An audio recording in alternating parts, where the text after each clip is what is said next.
The other day, Obama wrote an executive order. Well, we can boo the principle of the executive order as well, too. But I've decided that as a president, the president, a constitutional president, can repeal all the bad executive orders with another executive order. Now, there's been a Defense Production Act that's been on the books, and in time of war, the president can take over everything. The whole economy, can socialize the whole economy and the banking system and everything. But this time it was renewed by executive order just a couple weeks ago, and he added this thing, not in times of war, but he can do it in times of peace as well. You just wonder what the plan is that's going on. But one thing that is good is a lot of people are waking up. There's not enough people awake in Washington, but there are a lot of you are waking up. Not only have you awakened with regard to the Federal Reserve and all, but you know, when you heard about Stop Online Piracy Act, guess what? A lot of people called their congressmen. They took those off the docket. They're not even working on them anymore.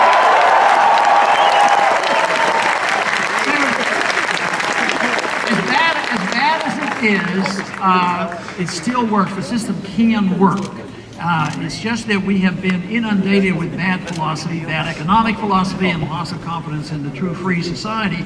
But when the people wake up, it will work. And this is what's so exciting about talking to so many young people across the country. And the enthusiasm isn't just spotty. It's wherever I go, people like you are very interested. You're understanding that there are problems. And it's just not picking and choosing the special interests. It's structural. It's philosophic. This is what has to be changed.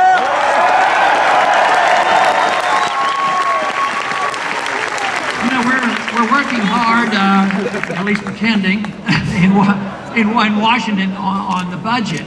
But you know, the crisis is not a budgetary crisis. The budget is the symptom of the crisis of us understanding what the role of government ought to be. The role of government in foreign policy should not be to be the policeman of the world. And that's what we are, so that has to move.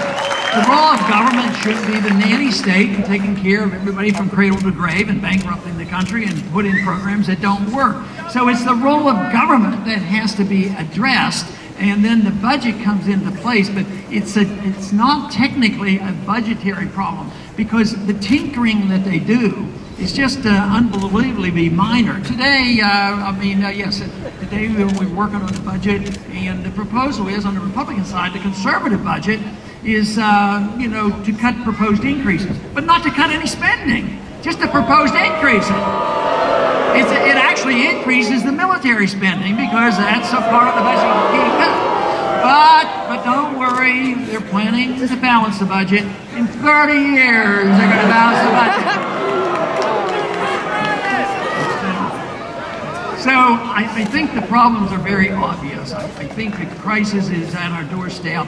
But the enthusiasm for change is there. It has to be done. It will be done. Even if we don't change things with the Federal Reserve in a calm, deliberate fashion, the system is going to collapse itself, because they end up destroying the money. But we should be very optimistic that we can accomplish this, because the people are responding in a very favorable way. But we also have to change a couple attitudes. So often, I'm sure some of you have been accused of this, that you just want to go back to the Dark Ages. You want to go back to the Dark Ages, back to the Constitution and things like that. back to these Dark Ages. But you know where the Dark Ages are? They endorsed tyranny. That's where the Dark Ages are. That's been around for a long time. Freedom is a new idea. Relatively speaking, in history, it's been really tested best in this country, and we've sort of given up on this. So we don't want to go back. What we want to do is pick up the pieces where they were and improve on it. We can have a better gold standard. We can have a better understanding of individual liberty.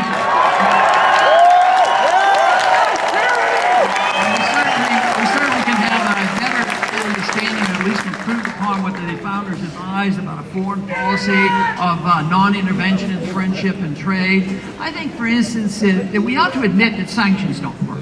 Sanctions are actually an act of war. So whether it's sanctions against the Iranians or sanctions against Cuba, don't you think it's about time we started talking to the Cubans and going visiting Cuba? I mean, the Castros are still living down there, and after 40-some years, they've used us as the scapegoat, blamed us for all the problems. So there's so many things that we can improve upon and pick up the pieces. But bringing with the principles of liberty and this whole idea of freedom is such a wonderful answer to our problems, because everybody should endorse freedom, whether you're left, right, middle, conservatives, or whatever. Because what it does is it invites the answers to our problems, because we do have diversity. We have diversity in religion. So the diversity of how you're going to use your freedom is so important. You know, if you use it one way, but the one thing it takes is tolerance of others. If they do things that you don't like, and you can't say, oh, that's terrible, we have to have a law against that because I don't like what they're doing. As long as you don't hurt other people and mind your own business, it would work.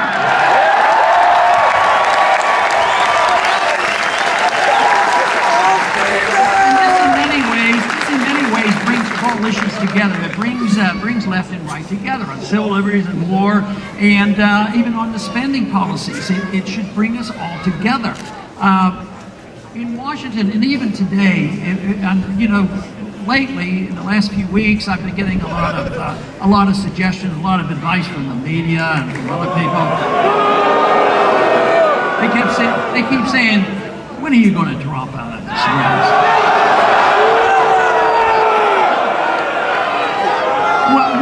When are you going to quit being overly rigid? When are you going to start compromising? My answer to that is there's been way too much compromising for way too long.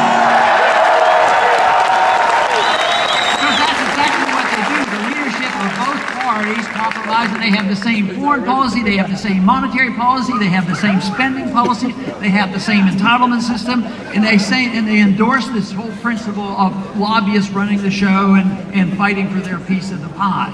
So what we need really is actually less compromise. We need coalition building. We need to bring people together. I believe our Constitution and the principle of liberty will bring us together. And if we accept these basic principles of more tolerance for other people, just remember, tolerance doesn't mean endorsement. You know, I happen to think, for instance, that the drug war is totally useless.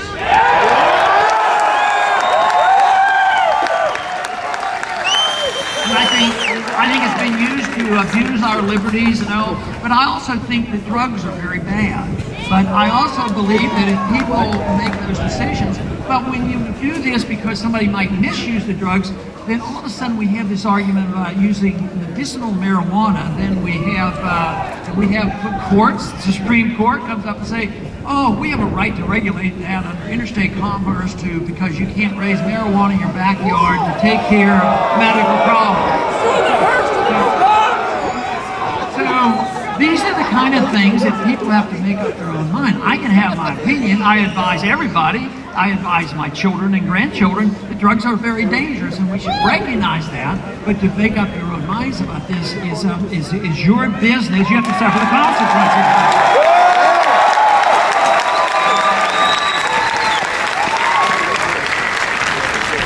If you look at the consequences of the drug war, it's a disaster.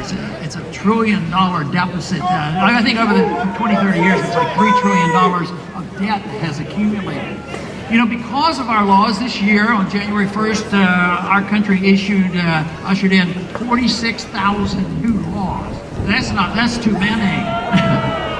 What I'd like to do is repeal 46,000 laws at one time.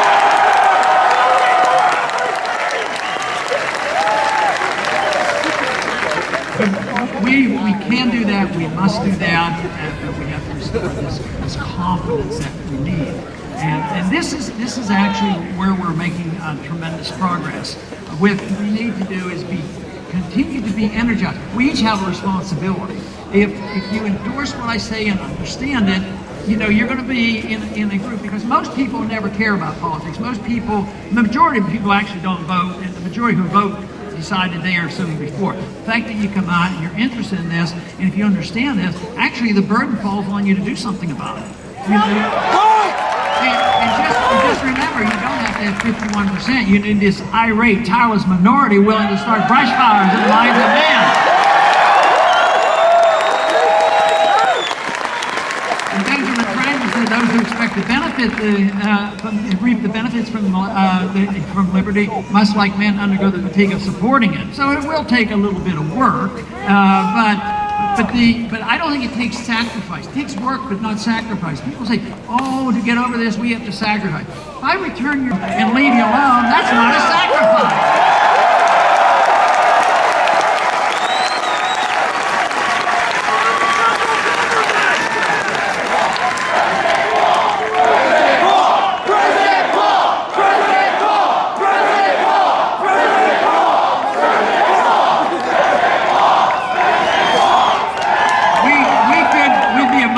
Country with less people in prison because we have too many laws. We have 5% of the population of the world. We have 25% of the prisoners. Yeah. There's something messed up. I think it's because we have way too many laws is what I think the problem is. But you know, the test was there, and we saw the results. And then our country has given up on it. But right now, I think we're in the verge of making a better decision. And this is the reason we should be optimistic and we should be very positive and take upon yourself to do something about it. A lot of people after I speak, they'll come and say, what should I do? What should I do? Do whatever you want to do.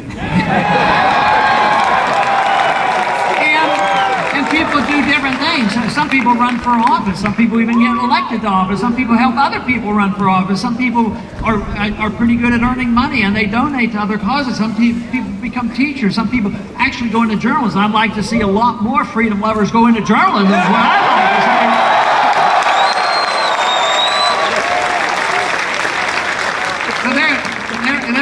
There is a job for each and every one of us, and one thing with certainty, you know, when an idea's time has come, it can't be stopped. And the ideas of liberty have been around, but they've been lying dormant. I think your generation is awakening a lot of people, not only your generation, but a lot of other people who've been holding back and looking for a little encouragement. But, you know, they say that armies can't stop it. I think they can stop individuals at times, and they can put roadblocks in front of a few politicians. But the ideas they cannot stop. It is the ideas. And when the revolution is truly successful, it will not be a partisan issue. It will not be a Republican issue. Just as the problems in Washington is the compromising and this coalition building in Washington of right and left doing the wrong things, when the time comes when there is the coalition of individuals coming together and the revolution is successful, it will be by ideological and it will be pervasive and it will spread through the nation. It is already starting, it's growing. And